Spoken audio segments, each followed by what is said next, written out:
Hi everyone, my name's PK. Here I have Puja Dhanetwal, who is a client of the Property Investment Accelerator. She and her husband, they're IT professionals, or she used to be at least an IT contractor, and she's bought two properties through the course. But in this episode, I don't really want to talk about like the course and things so much as I don't normally anyway.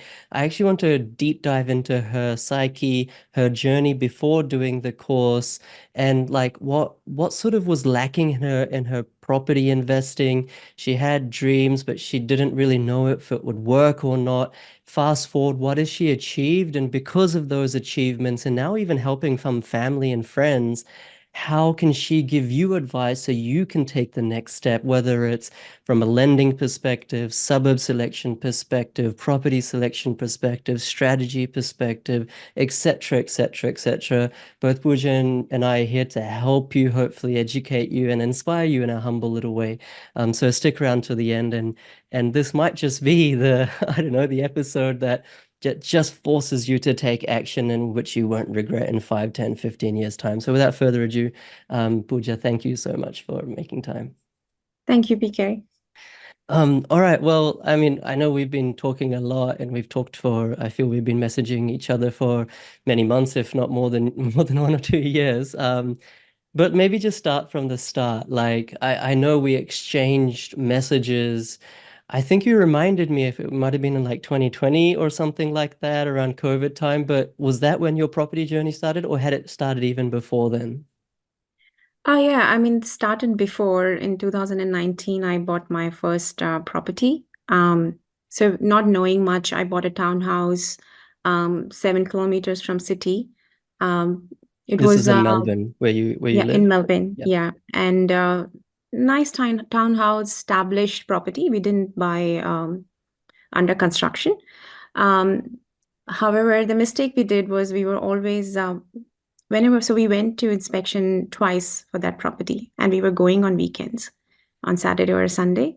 And then we bought that property only to realize that it was on the main road, and there were lots of trucks passing through that road Mhm. during the daytime. So I think that that was a mistake we did. When you're buying something, maybe you inspect it at different, times, maybe one in the morning and in the evening, Yeah. and on the weekdays or weekends, so you know exactly what's going around that property. Right. So anyway, so yeah, we bought that one in 2019, And that was and an investment, was it? no, so the idea was to have our own place. Okay. And because I just came back from my maternity leave, so I wasn't working. We were limited in terms of our borrowing capacity as well. Hmm. So that's townhouse is all we could afford at that time. It was a 250 square meter block, but on a main road. So so yeah, that's where it started, and uh, we were living in that house. The trucks was always bothering me. And then during COVID, we also were feeling that it's a bit small for us. Two young Hmm. kids growing, they need space, they need some backyard and things like that. So we were actively looking for our next home already. And by the time you know, it was hard during COVID time to find a job, but I luckily got a good contract. And then our borrowing capacity went up. The interest rates were so low. So we were approved for around good 2 million at that time.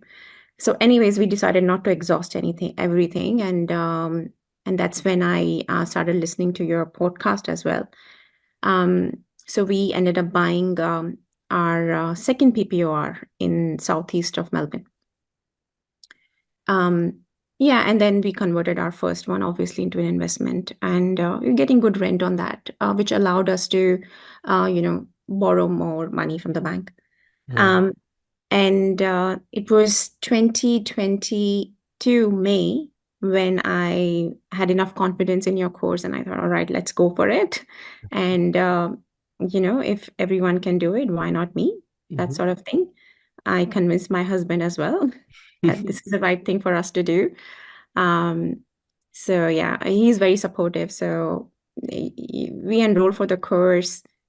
Initially, I had a lot of confusions, and I wasn't confident like anything in life, buying investment properties interstate. So I took my time. I took Mhm. 4 months to, go through the course, do the suburb research. Finally, in October, I bought my first investment property in north of Queensland. Right, And then soon, within 5 months, we bought another property in Perth, right. another investment. And also something I learned was about SMSF, which I didn't know that, you can withdraw your super and invest that. So Yeah. we did that. We set up our SMSF and we invested into commercial properties in Queensland Mhm. as well. Um, yeah, and pretty much at that time we were maxed out because the interest rates were so high. So yeah, that wasn't stop for us. However, friends were reaching out and I just continued to help them. Brilliant, brilliant. That's a really good synopsis. If you don't mind, I'll just kind of go through your journey and sort of deep dive bits where I think we can extract some interesting insights. Like rewind back to when you bought that townhouse in Melbourne. I think, I mean, do you know if it's performed well? Like, has it gone up? I don't know. It's been COVID time, so it's probably gone up at least 20-30%. Is that fair or it hasn't? Yeah, it has. Right, right. Yeah, and I think it's all because of COVID that it has went up. Um, I think because it's on main road, hmm I feel like it's not growing as good as any other asset. A property next door on the street would grow. Okay. But it has done well. We are able to withdraw equity and buy more. Yeah. Right, right. And what was your mindset? I'm definitely not pointing fingers at you or anything like that, but I'm just trying to get sort of in your thought pattern so that we can help other people avoid mistakes. So like clearly you wanted to buy a place to live in, when you see it as a main road, and of course you went and inspected it, did you like not consider there could be trucks or lorries or like a lot of heavy traffic, or did you perhaps were you in a rush and that's why you didn't kind of look at the council interactive maps where they show you like the most noisy roads down to the least? Or I mean, I'm not just picking on you from a main road perspective, but it's like new property buyers, investors or otherwise, they make so many mistakes. Like there might be high voltage transmission Yeah. lines nearby. There might be a huge easement. It might be right behind a bus stop, right next to a school where obviously it gets real jam-packed with 3 p.m. or 8 a.m. school pickup and drop-off time. So, like, were these things not a consideration, or did you consciously make a trade-off? We overlooked You just we overlooked it. overlooked everything. My brief was I want to buy under 800,000, 7 kilometers from city. That's Right, it. right, right. Okay, fair enough. And the primary school was good there. It Mhm. was good ranking. So I thought, yeah, that's the best I can get here. But yeah, that main road was a constant stress throughout the day. Yeah, Yeah. yeah. So I think that's a good word of warning for anyone who's buying property. Anything can sell, in a boom time, the worst properties can sell, but thankfully we haven't realized that yet in your property. But when the property market really corrects in a big way or is stagnant for a long time, and that happens in every suburb, in every city, in every regional town, it's not just boom, boom, boom all the time. Then it's Yeah. these types of properties that sort of tend to struggle. But I'm glad that it has gone up, regardless, and perhaps it was the right decision to hold on to it. And then kind of going next, you wanted to upgrade into a larger principal place of residence and then start your property investing. Um, when did you buy your principal place of residence, and when did you actually buy your first investment property then? What, just trying to get a gauge of the timeline. So the first investment property was December of 2019. Okay. Um, so that was our primary place of residence initially, the Yes. townhouse. Yes. And then in June of 2021, so around after 1.5 year, Uh-huh. we bought our own home. And I Okay. took good 6 months to find the the home I want to go next in because I didn't want it to make the same mistake again. Got it. Got it. And so 21 is when you bought that upgraded principal place of residence. And then your next investment properties, when were they bought? So October of 2022, I bought my second investment property, and then February of 2023, I bought my third investment property. Right, And right. in between, I set up my SMSF and invested into commercial. development in Queensland. Yeah. Right. And when you were sort of going through the course, of course, you did that to invest in those two properties. What was like, I guess, why did you do the course? Like you'd already bought two properties by then, both you and your husband, so you weren't like absolutely new to real estate.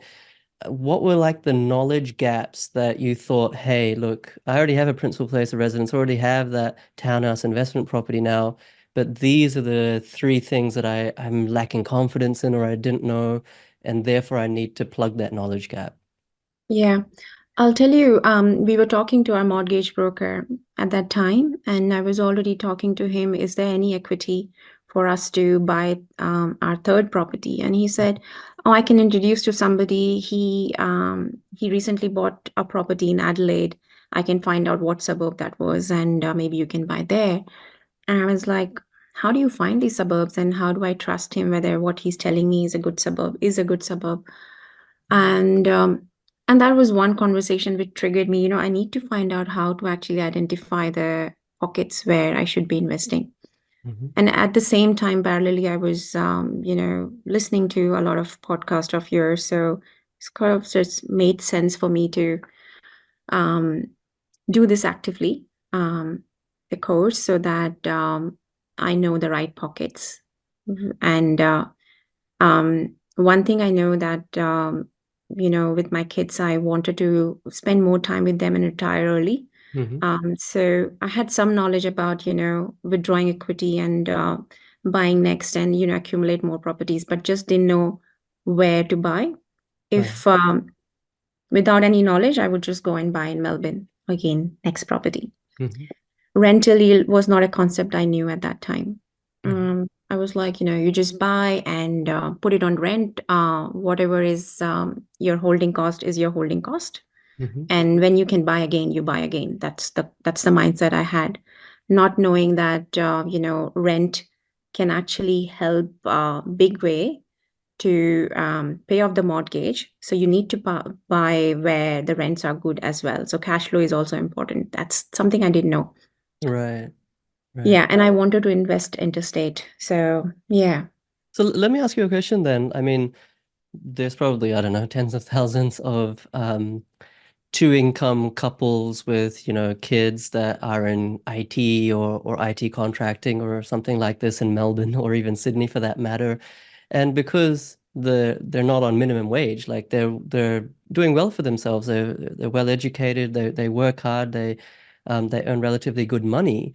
Um, a lot of these people, and perhaps you were in that same boat, as you said, they just want to know what is the next place that I can make money? Like, what is the next hotspot where I can invest to, where it will go up and therefore my net wealth will increase? What Yes. would you say to them? Like, if someone like that comes to you and says, Pooja, yield, forget it. Like, I'm already making as a household 200 to 300K or whatever. Forget about yield. I just want to buy the next hotspot. What would you say? How would you educate them about the importance of yield? Yes. All right, I just Good put you on the question. spot there. Sorry about No, that. no, all good. In fact, I had some people who were asking me this question, Mhm. and for some people, cash flow isn't very important because they are on good incomes. All they want is capital growth. But there are other people who are quite tight. They're working hard, and um, for them, cash flow is important. So, what I always ask them is, are you okay if this property is costing you $500 a month extra from your pocket? And if the answer is yes, I would say, is $1,000 okay? And that's where I would know whether how much stress they can undergo, as in cash flow, how important that is or not.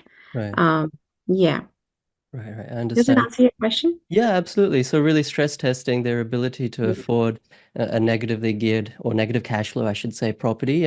Yes. And I think if I could just add one small thing as well, we don't know what the future holds. Like we may lose our job.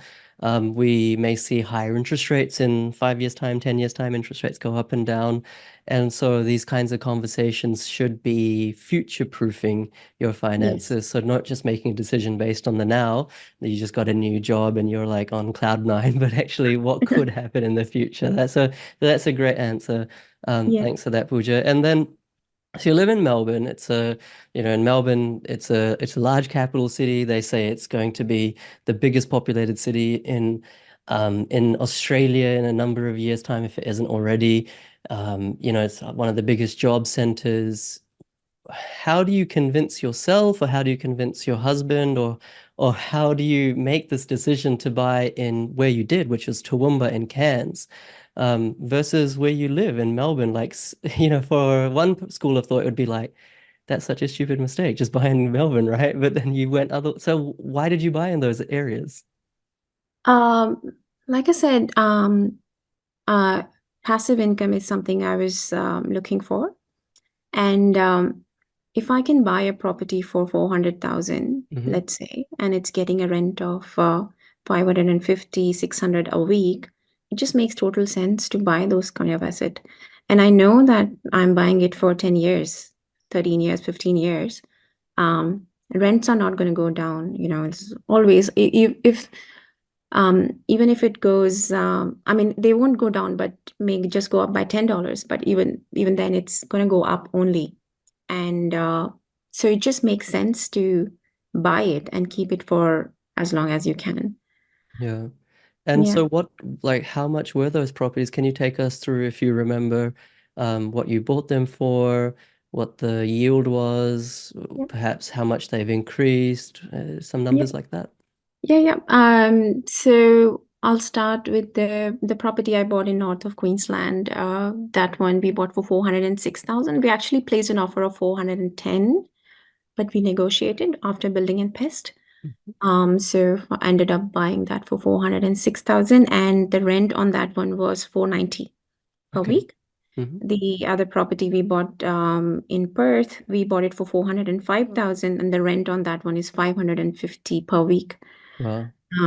And my first investment, although it's a townhouse, still, we bought it for 750,000, and Right. the rent on that right now is 770 a week. Right. So overall, the properties are quite self-sustainable. Hmm. Yeah.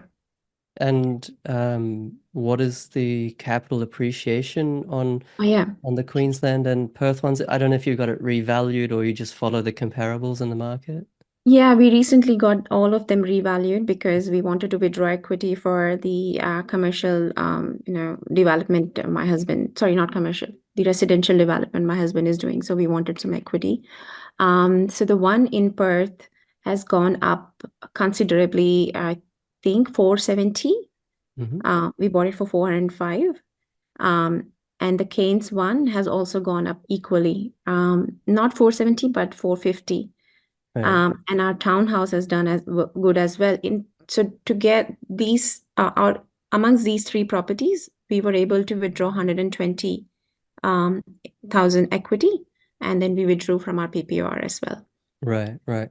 And it should be said as well, the Perth and Queensland properties, these were bought post the COVID boom, like, in 2022 onwards. And this is when interest rates were rising consistently. So there was no correlation between the property market and interest rates. You achieved appreciation, capital growth, despite interest rates going up at such a fast clip. So I think that's remarkable. And of course, Melbourne, not your townhouse per se. I don't know what happened there in terms of its trend, but Melbourne generally for the last, yeah, I mean, since about March, April 2022 has been pretty downwards and then kind of flat, maybe a few green shoots, but it's pretty stagnant. So that's Yeah. also the benefit of having a diversified portfolio, Pooja.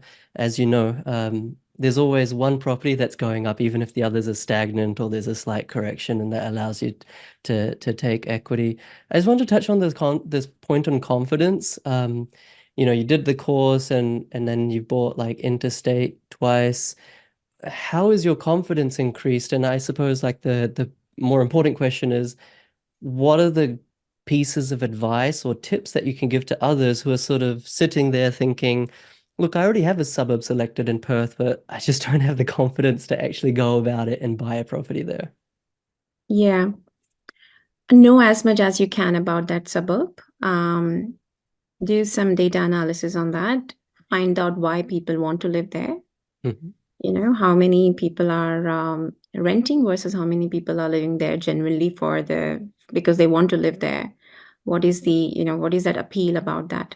So, um, when we bought our property, yeah, like I took quite some time to understand the suburb I want to buy in Queensland, my first one. Hmm. Um, but once I knew, we it was only our third property we looked at, and we bought it straight away. So Right. getting the suburb right is so important. Like you say in your course as well, that does the majority of the work, Hmm. and then you just buy the right asset type. Sure, sure. And there's a saying that consistency is the mother of mastery, and I think that's really what you've shown because, like you said in your own words, you don't go through it very quickly. You took your time. You took a number of months to really understand everything, and then you took action. I mean, there are so many people that are probably going to watch this, and they've sort of ummed and ahed about property investing, about just using real estate as their vehicle for retirement, and they're just not doing anything. Like they're consistently consuming content, but they're not actually Mm. consistently producing any action on the back of that. Is Mm. there any advice that or guidance that you can provide to these folks to help them at least achieve what you've achieved? Well, the thing is that if you don't take any action, nothing is going to happen for you. I mean, things don't just happen magically. You got to take some action. So if you know where you want to go, you have to start walking towards that. Um, that's that's how I would summarize it. So yeah, I mean, educate yourself. Look at what others are doing, and listening to this podcast, or sorry, this YouTube channel. Um, yeah, hopefully people get something out of it. Basically, you just got to take action. Yeah, yeah, Yeah. basically. I mean, even, like I like what you said, you have to walk towards it. You don't have to sprint or like jog to start with. At least just Yes. start walking because one step in the right direction is better than 10 steps in the wrong direction. So I Yes. like how you said that. And you're a mother, if you don't mind me asking this question. I think your kids are a little bit small, but do they know that their parents are property investors? Do you guys talk? I mean, my son is 5. I've tried to kind of teach him about finances, like in a very simple way. Like in Yes. where did we go? We went to Abu Dhabi and we went to this place called Kidzania, where they Okay. have to go and earn money. Like it's like he became a hotel cleaner and he like went into this kind of like mock hotel room in this like playground area and he Yes. did the beds and then you get like some money which you can then spend and get toys. So he understands that, but yeah, I don't think he fully understands. I think he still thinks money comes from the bank. Every time you want money, you just go to the bank and it gives it to you. But my question to you was like, Yeah. have you started having these conversations with your kids or anything like that? Um, After this, I'll share one video with you. Okay. My kid and his friend, they are talking. And literally, he's saying, "Oh, you buy property, you withdraw equity, buy another Oh my property, and God. withdraw equity and buy another property. That's how you build wealth." And I kid you not, I was like blown away. I never told him this. He just overheard me, because I'm talking to my friends. Right, right, He heard right. me and he caught it. And I'm like, That's wow, crazy. Ah, I yes, did not expect you to say that. How old is he? I don't know if you want to say he's that or 8. yeah, that's crazy. I mean, I didn't even know about this concept till I was like 18. He's 8 years old. No, I will share that with you. Yeah, please do. Please do. Yes, yes, That's yeah. amazing. That's amazing. And so like what's your why? Like what's your and your husband's why? You guys are obviously working hard, you're raising a family to the best that you can. Do you guys have like a joint reason why, obviously your husband is doing a development, you're doing buy and hold, also helping your friends and family in their ventures. What's your vision for like 10 years down the line, 20 years down the line? Look, my vision to what I'm doing right now are so contradictory. Okay. I want to be able to spend a lot of time with my kids. However, what I'm doing right now doesn't allow me to Hmm. because I'm just getting quite busy right now these days. However, where I really want to be is a place where I can spend quality time with my family and kids at the beach, not stressing about finances and not worrying about, 9 to 5 job and things like that. So that's really like in my mind, I have this picture of Trinity Beach at Cairns, and I have my house right in front, and I'm playing with my kids at the beach. That's like that is my goal. And whenever someone asks me this, that's a picture I get in my mind. This is what I want to do. That's so wonderful. I love that. Do you believe in manifesting or manifestation? Yes, I'm slowly, yeah, starting to believe in that. Okay, nice, nice. I think I believe in it. I'm not quite sure what I believe, but I think I believe in it. Well, at the very minimum, I think you have to have a crystal clear picture of what you want your life to be, because unless you have that goal, you won't really know how to achieve it. You know, the goals are potent, whether you draw them as a picture or you write them down. And I think if you can articulate them exactly like you have, then there's something that clicks in your mind that says, okay, now I got to get to work. And so I think in that pretext, I do believe in manifestation to the extent that it sparks action. And maybe last one or two questions. Um, for anyone who's kind of on the fence, I have to ask this question about not just my course, like any sort of education or even just you like free YouTube or podcast or Facebook groups or books. There's so many dozens of them out there. If anyone's kind of on the fence of becoming a real property investor, you know what I mean? Like not just dipping their toes in it, but actually using it intentionally and purposefully as their vehicle for retirement. If anyone's sort of on the fence of that, not sure if it's right for them or not, don't really have the confidence, umming and ahhing, what would be your advice to those types of people? I would say first gets the basics right. Go to a bank or mortgage broker, find out what you can borrow, Hmm. your borrowing capacity, and then break it down on, if it's sitting in 1 million, what can you do with $1 million? While that $1 million investment still allows you to live the life you're living right now, or even better. So, know your borrowing capacity and make a clear strategy on what you want to do with that borrowing capacity, whether you want to buy a property and just not do anything after that, or what is your goal? Can you buy two properties with that much money, that much borrowing capacity, and then what you want to do next? Do you want to keep on buying or just stop there? However, even if you don't know upfront what you want to do after that, at least just take some actions. Talk to the bank, find out what you can borrow, and educate yourself and start investing. Yeah, nice, nice. So, I mean, congratulations, Pooja. You have, what is that, four properties plus the development that's going on that your husband's doing, plus the investments and the commercial developments in Queensland. That's like six or seven things potentially in the air up and going on at the moment. And you yourself, you're sort of helping your friends, I think, mostly, perhaps some other people as well, and you're using your newfound skills through the course to help them. How's that been going? Like, is that fun or is that stressful? Or, it's a big thing to help others. It's one thing is Yes. to spend your own money. Someone comes to you with 500K. It's like, okay, and now I really need to know what I'm doing. How's that been going for you? It's going good. And yes, that's right. If someone comes to you with that 500,000, you need to do this better than what you would do for yourself. Hmm. Yeah. I mean, I would not take that for granted any day or time. Um, so it's going well. I am I'm able to build trust in people, and that's the most important thing. Whether money comes or not, that's not the thing. It's to build that trust and that authority and trust amongst people that they would come to you for advice. These days, I go in a party and people are just coming to me talk about properties. Or what do you think about the interest rate? What do you think? Which market will go up? Should I Right. sell my property in Melbourne? Things like that. I quite enjoy doing that.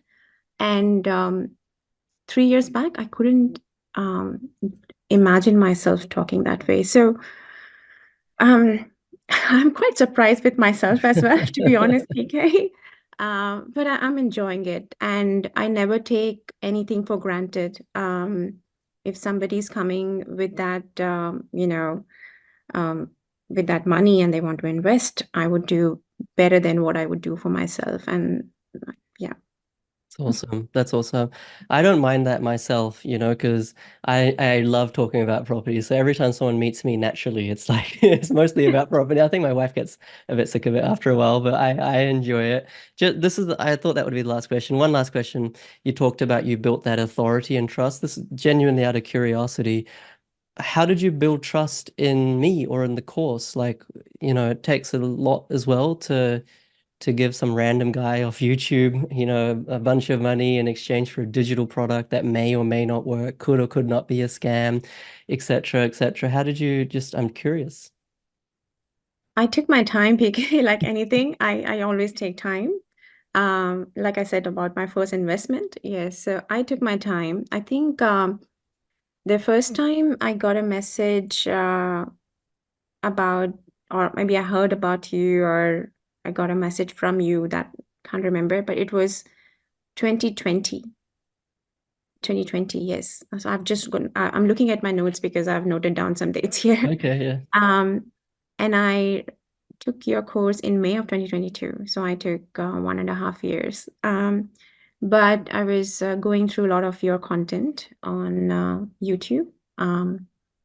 Also, I was trying to find more about you as a person, not the course, but what are Okay. you, and you know, um, what is your mindset, and what do that tells a lot about the person. And Sure.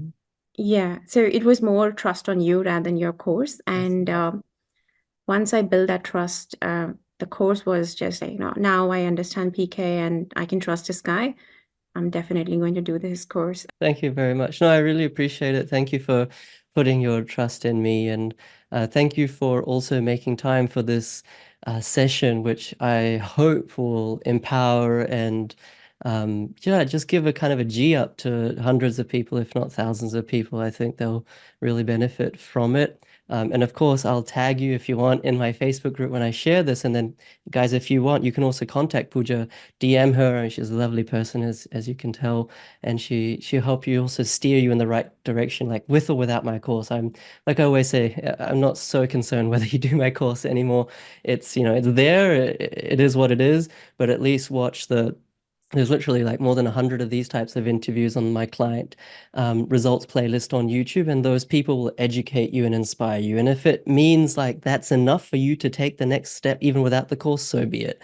The more important thing is that you guys take action, because I think that's yeah, that's really the difference between success and I don't want to say failure, but not success, let's say. But thank you so much again, Pooja, for making time, and I'm very glad and very proud of you as a client. Thank you so much, PK. Thanks for having me on your channel. Thanks again. Thanks again, everyone. Hit the subscribe button, hit the like button, and thank you for being part of this community. See you later.